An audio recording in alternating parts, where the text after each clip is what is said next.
What's up, guys? Welcome back to Verified Profits. I'm Eric, and I'm here to give you the Week 5 UFL VP Power Rankings and all 4 game picks. Who's going to win? All 8 teams, all 4 games, spring football, Week 5. Follow, like, comment.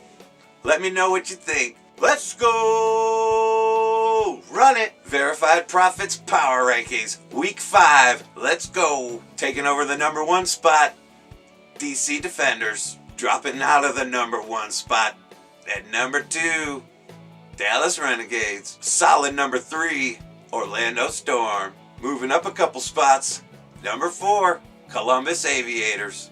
Moving up a spot at number 5, Louisville Kings. Number 6, dropping down 2 spots, St. Louis Battlehawks. Moving up out the basement to number 7, the Houston Gamblers. Dropping down to the sub-level, number 8, Birmingham Stallions. The results from my game picks in week 4, pretty good. 3 out of 4, 75%. Still cashed it. Louisville Kings stunned them. Got the win. Go Kings. Dallas Renegades weakened. Womp womp. DC Defenders crushed it. The team is solid and definitely playoff worthy. The Orlando Storm took it. Let's go. Wow. Was that the only shutout in UFL history? And that makes 11 out of 16 on the season so far, giving us a 68.75% hit rate. Let's go. Woo. I like that. Week 5, Game 1. DC Defenders heading down to play the Birmingham Stallions. First, let's talk about the DC Defenders. How about that coach calling out ball down high? Oh, man. Trolling it. Trolling Prol. He's trolling Prol. That's so funny. The quarterback, Teyamu, he was threading needles, performing surgery, making dimes, man. He's so good. And he's just... dude is dialed in. Running back Deion Jackson, last week, Battlehawks took his fuse, and that dude was not explosive. He'll probably bounce back, though. Wide receivers Keke Chism and Ty Scott, tutties. That was nice. DC's defense had like 5 third down stops in a row. They were just squashing them. The pass rush was obviously effective since they got a sack for a safety sack, and their kicker McCrane is going to be in the NFL this year. He will be. You watch. Now we got to talk about Birmingham. The Stallions shut out at home in front of their old head coach who led them to championships in record-setting attendance. Oof. But I can't say I did not see that coming. I had him down at the bottom a long time ago. Look back at the old videos. You can see old rankings. They were at the bottom. And it is insane that they traded Matt Corral for DTR after they just got destroyed by the Storm. Emotional overreactions. Their OC throwing his headphones off like early in the game. That's not composed. Not composed, and I already told you about their weak, low vibes, their low energy. It's just not cohesion. It's not very cohesive. But McCarron did actually show a pulse. He was super ragey. Oh, he was upset. Some big aggro anger vibes.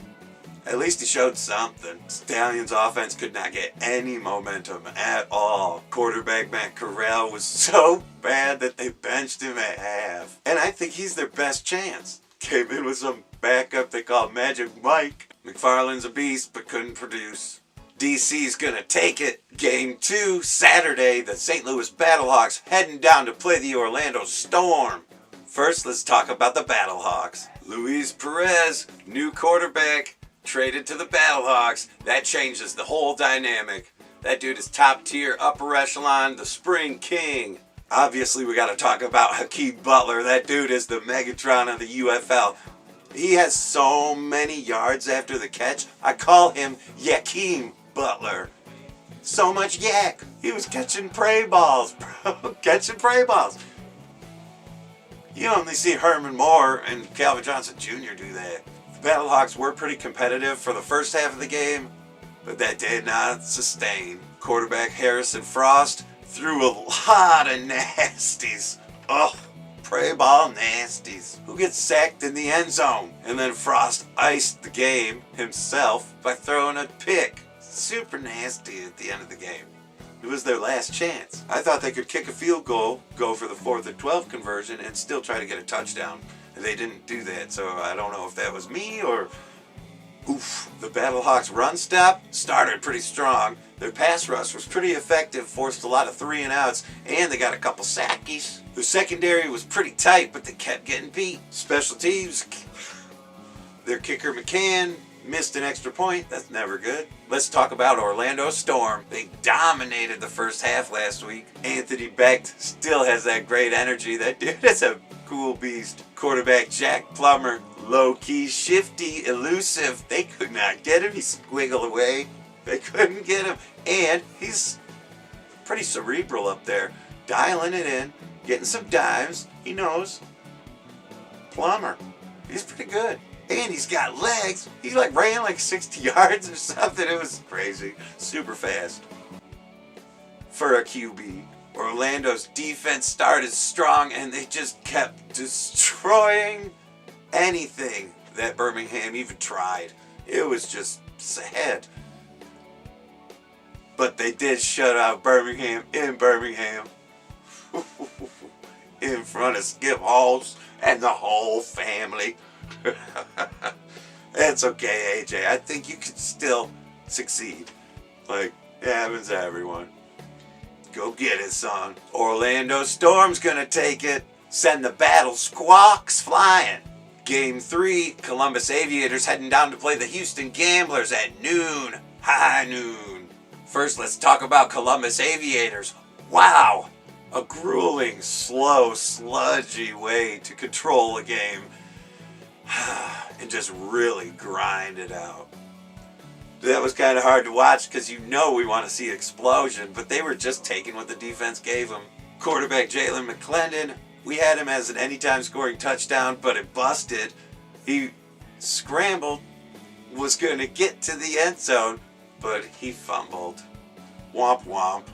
Whatever. Next week, let's go. The running back crew. Oh my God. Toatawa, that dude is just a cannonball, wrecking ball. White, that dude is explosive.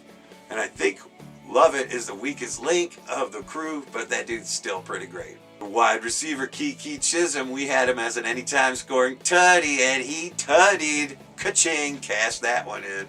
Even though that catch was a little sketch, the Aviators defense was getting beat and burned a little bit early on, but they turned it up and they kept it going. The run stop was dominant. Their pass rush kept Austin Reed red-faced because he was flushed the entire time. Their secondary did give up an early tutty, but they solidified. Aviators punt returner Wells Jr., woof, that guy is electric. Now let's talk about the Houston Gamblers. That quarterback, Talia Tagalaloa.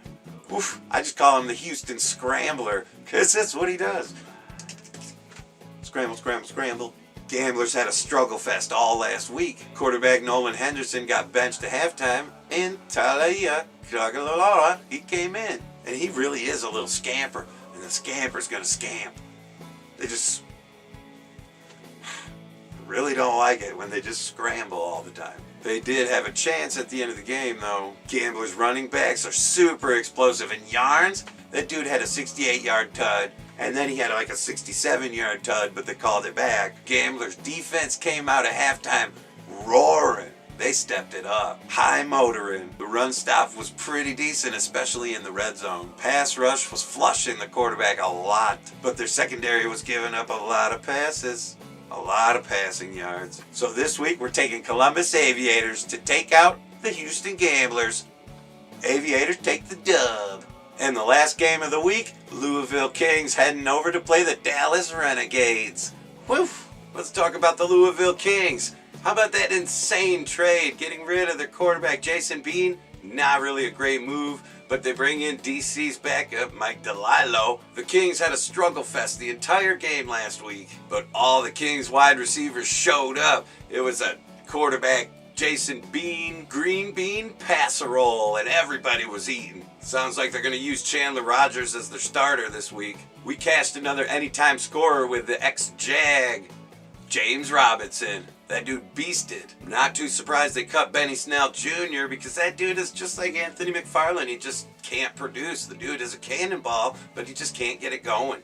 Lucky Jackson, Isaiah Winstead, Javante Payton. Those dudes can catch anything. That's top tier wide receivers right there. Tight end Trey McKitty, he is a top target. Clutch hands. Kings defense was getting gashed on the run. Pass rush was pretty dominant, keeping Talia on the run, and he even fumbled a bit. That D is not the most dominant. They are very exploitable, and they got to shore that up. Now let's talk about Dallas Renegades. Oh, I cannot believe they got rid of Luis Perez. Now we just hope Austin Reed stays healthy and can keep slinging it like an upper echelon beast he is. Running back Day Hunter was gashing right out the gate. Their wide receiver core, Tyler Vaughns, that dude's got great hands.